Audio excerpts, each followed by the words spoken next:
Welcome to the easy guide to Lune. You want to do big, bursty nuke damage. This is the gal for you. Yeah, we're not going to be simping over her. We're going to be simping over the damage. And then we'll go back to simping over her. Let's begin. Lune's strength is she's the only character really that can always hit everything on the screen and push out big damage. But if you do not understand the stains, you're never going to do that big damage. So let me break down how the stains work. I'm going to simplify this because it's actually not that hard. On the right, you have Luna's stains. There are different colors that go in here. Whatever ability you are casting will give you that colored stain. Fire gives you red, ice gives you blue, lightning gives you yellow.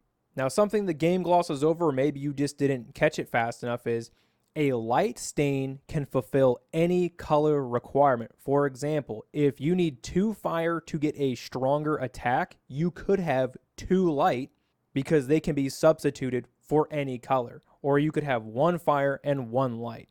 This is going to play a key factor in how you make Luna extremely powerful. When you have that color in your stain window on the right, using a ability will take those stains away from you to empower your attack. So let's look at Wildfire because you'll probably be using this the most. Wildfire needs 2 blue stains to get increased damage. It generates a fire or it generates a light. So the way you empower this is you would cast ice spells until you have 2 ice stains, and then you would do Wildfire to get the increased damage. Because you used Wildfire, it will take those 2 blue stains away from you. The earliest weapon that you want to get is the trebuchet, and that's because you can generate stains on free aim. Now, if you go this route and you're early on in the game, you're going to be wanting to use your potions to get her AP up or get really good at parry, which you should be getting really good at parry. Later on, you're going to find the Kremlin. Now, the reason the Kremlin is so good is because once you cast an ability, you're going to empower your attacks. And at level 10, you get 2 random stains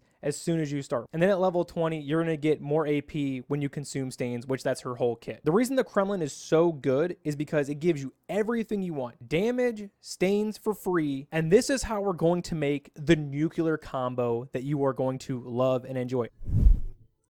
Now let's go into the loot because no one's really telling you clearly what you need to do, and I want to give you that peace of mind. You're always going to start Elemental Trick. It's not about the damage, it's about generating the stains. Once that is done, you will meet the requirement most likely to get Elemental Genius, which is your really big damage dealer. That's really your loot, just these 2 abilities. But you have a ton of variation because what Elemental Trick is going to do for you is generate the stains. That's all that really matters. I recommend that you obviously have those 2 on you at all time. Early game, you're going to want Mayhem, and you can throw in some healing too if you want. But late game, you're going to want Lightning Dance. It's more reliable in damage. You're going to get 6 strikes, but if you crit, it can go all the way up to 12. On the side, I personally like Ice Lance because it slows the enemy and does pretty good single target damage. And what I like in my back pocket is Typhoon. I like Typhoon because I get a little bit of damage and I get the heal. When you use their special, you're going to get Earth Stains, so you will have those in your back pocket as a oh crap button to really heal your guys. Now for your Pictos and Lumina early game, I would tell you to get Recovery, Dead Energy, and Critical Burn. Those are really good to have early game, but late game, you must have Cheater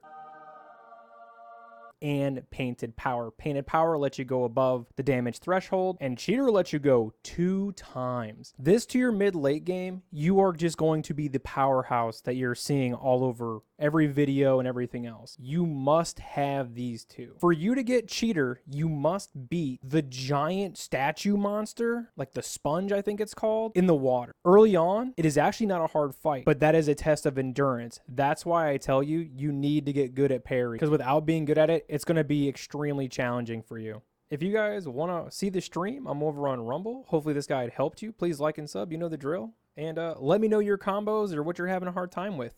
And I'll see you next time. See you later.